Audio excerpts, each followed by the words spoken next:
Hey, what you reading? Some Danny Phantom fan fiction. Oh, cool. What does he do in this one? Oh, it's you where Dash is a mechanic, and he and Danny start dating. Also, Dash's dad hits him, and then Danny gets shot. Paulina gets pregnant, and then not pregnant, and then Danny's abusive ex-boyfriend. Wait, so when does he fight ghosts? Why would he fight ghosts?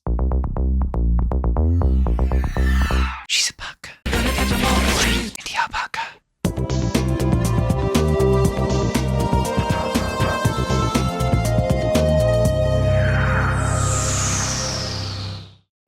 My wife is currently obsessed with a show from the mid-2000s about a dead kid. If you weren't around for it, Danny Phantom is a Nickelodeon cartoon from 2004 about a teen superhero that has to balance the challenges of fighting ghosts and growing up. The main character, Danny Fenton, has parents obsessed with the paranormal, who build a portal to the ghost zone. When their machine doesn't work, Danny tries fixing it, but it turns on with him inside, which gives him the power to turn into a ghost. The show's theme song covers the origin pretty well, and does it with a killer song.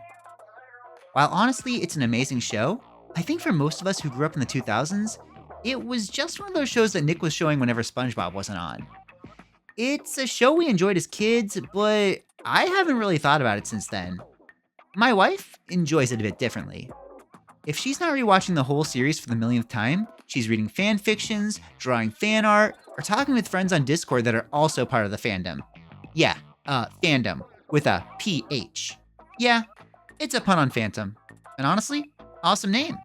You'd think that it would be a bit niche and that not many people would be thinking about this series this many years later, but no.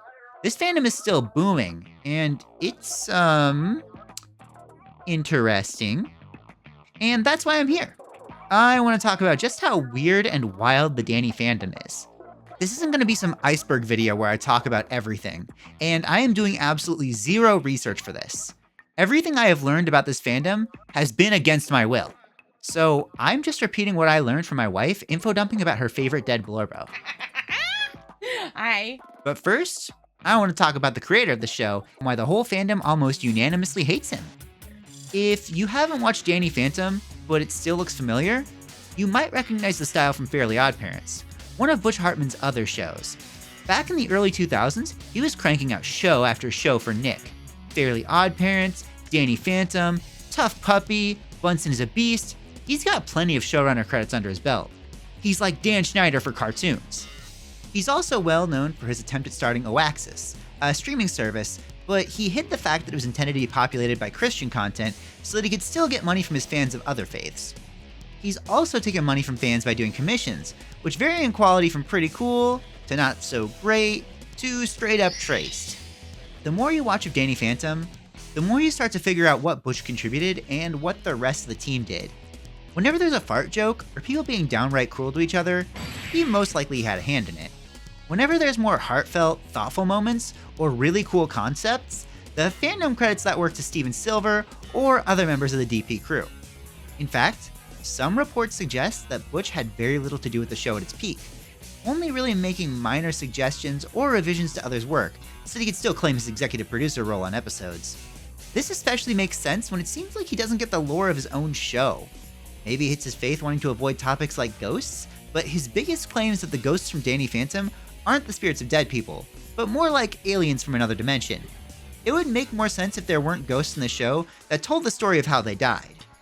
He also doesn't really seem to get his show's themes.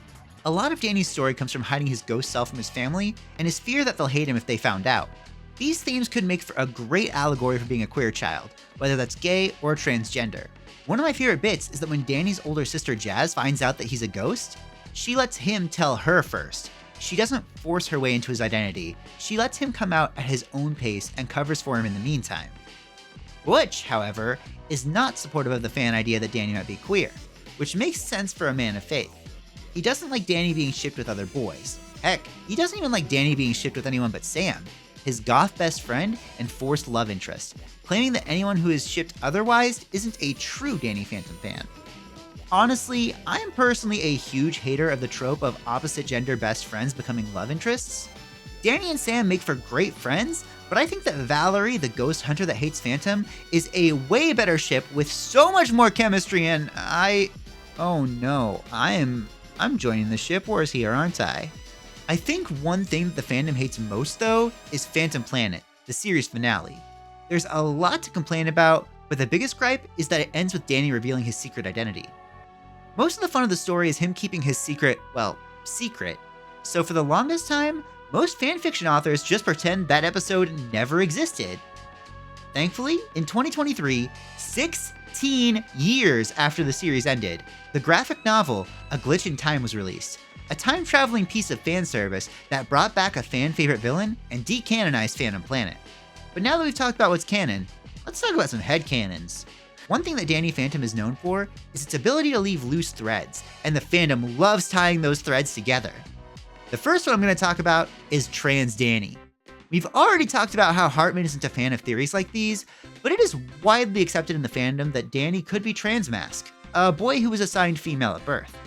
Sure, the subtext of Danny hiding his real self from his family is there, but there's also some text too. In an episode taking place at a water park, Danny is the only male character not depicted shirtless. While at the park, he accidentally walks into the girls' bathroom. No one seems upset or surprised that he's in there. In fact, Paulina tells him, "I'd tell you to use the men's restroom, but I don't think you'd qualify." In another episode, where Danny's been cloned, his clone is a younger, female version of him. Why would a cis boy have a female clone? The answer is, no matter how much magic HRT works, if you're copying someone's DNA, that copy is going to be reset to factory settings. I think this theory holds a lot of water, and Danny's story could be really helpful for trans youth. Speaking of transitioning, let's talk about the transition from being alive to dead. A common theory in the fandom is that Danny didn't get his superpowers from the ghost portal accident. A wild theory about a superhero show, right? When the ghost portal turned on with him inside, he didn't get ghost powers, the portal had just killed him. However, by being in the portal when he died, his ghost was able to possess his dead body. It's been shown that a ghost that overshadows a human can use their ghost powers while in the human body, so who's to say that Danny isn't just a ghost piloting his dead corpse? While the theory is morbid, it makes for some good fan fiction. Whether it's stories of people finding Danny's cold, dead body and then seeing him at school the next day like nothing had happened, or the tales of the burns and scars the accident left him with, Phantom fans have run wild with this theory. I actually agree with the idea that Danny didn't get his powers from the portal, but my theory is a little different. I'm going to start with a different theory, and I swear it's related. I think Vlad Masters is Danny's biological dad. Vlad is an antagonist who's also half human, half ghost, but that's not where the similarities end. Both he and Danny have blue eyes and slender figures. Danny isn't built like his brick wall of a dad. It's also suspicious how obsessed Vlad is with Danny. He wants Danny to become his protege, his heir. It's interesting that he doesn't really offer this kindness to Danny's sister, Jazz, despite the fact that her brilliance and maturity would match Vlad's intelligence and sophistication. His real obsession is Danny's mom, Maddie. Vlad is obsessed with her, making her the face of his personal AI, naming his cat after her, and including stealing her from her husband as one of his main goals. My theory is that Maddie cheated on Jack with Vlad. That's why she doesn't want him in their house. That's why she's always so hostile towards him. She saw her fling with him as a mistake, but Vlad sees it as destiny, wanting a relationship with her and his illegitimate son. This is why I think Danny's powers didn't come from the ghost portal. It just activated them. How come no one else but Danny has tried getting powers from the portal? If becoming a superhero was just a button press away, why didn't more people try it? The answer is that Danny's half-ghost powers came from having a half-ghost father. While the source of Danny's powers aren't set in stone, the fact that he didn't get them from the portal is. In the series finale, Danny loses his ghost powers and returns to life as a normal kid. But when he goes to the ghost zone on a mission and is attacked by all of his undead enemies all at once, their ecto energy awakens Danny's powers yet again. If he can get his powers just by being zapped by ghosts, the portal wasn't the source. The power was inside him all along. He just needed a catalyst. In fact, I not only think that Danny's ghost powers weren't given by the portal, I think that Danny's powers are what activated the portal. Danny's parents might border on being idiots, but do you think that they'd given up on the ghost portal without trying to press the on button? That's all Danny needed to do to turn the portal on. Press the on button. The reason the portal hadn't activated before was because it needed ecto energy to get started. Sort of like how you need another car battery to jumpstart a dead one, and... Oh no. Oh no. I'm becoming one of them! I'm becoming invested in the lore of this series. Ayala said I'd make for a good fanfiction writer, but no, I'm not going down that road. But maybe I can lead you down that path. You see this character? This is just a random background character that looks like Danny but a redhead. He appears once in the entire series, but in true fandom fashion, they glommed onto this character and built him into a creation of their own, Wes Weston. His name comes from a gag where Danny's father gives him a ring to give to his girlfriend. Danny at the time had plans to date Valerie, but Jack assumed that Danny would be with Sam, engraving her name into the ring. A running joke in the episode was that people would read the engraving upside down and ask, "Who's Wes?" So not only did they take a random background character and name him after an unrelated joke in a different episode, they also decided to make him a conspiracy theorist. He's the guy who sees through Danny's disguise, but no one believes him, so he is dead set on proving his theory. The amateur paranormal investigator is such a fixture in fanworks with such a dedicated identity that people unfamiliar with the show are surprised to find out that he doesn't even exist within the show at all. Another concept similar to that is the mechanics of ghosts. The fandom has decided that every ghost has an obsession, aka the most important thing to them now that they're a ghost. They also have a ghost core. This is a ghost essence. It's their heart. These are such staples of fanworks that my wife was confused halfway through her recent rewatch of the show because it hadn't made a single mention of cores or obsessions. Yeah, there are some elements of fandom that run so deep that fans forget they weren't even part of the show. Thing is, fanworks out there don't rely on sticking to canon. One decade-old comic, Archetype, asks the question, what if Danny never got ghost powers and just became a ghost-hunting vigilante? It starts asking questions about the morals of ice and ghosts, especially when a new ghost that looks identical to Danny, named Phantom, becomes the new hero of Amity Park. My wife sat me down on the couch and forced me to read all 454 pages of it. And you know what? It was pretty dang good. If you can tell, AUs are a big theme here in the Danny fandom. The events of the show aren't really important.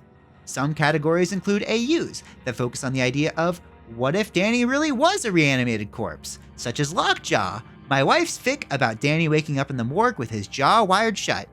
In fics like these, Danny doesn't even have ghost powers, but he's just reanimated through other means.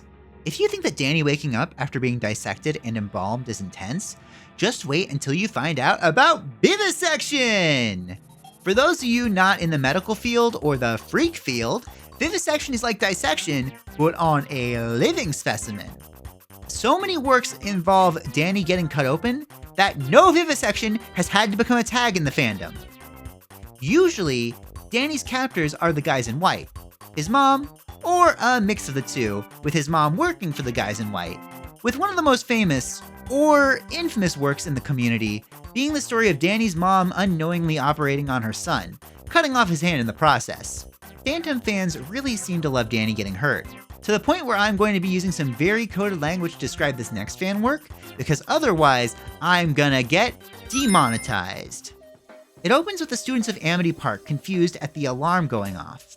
It's not the ghost alarm or the fire alarm, it's something different.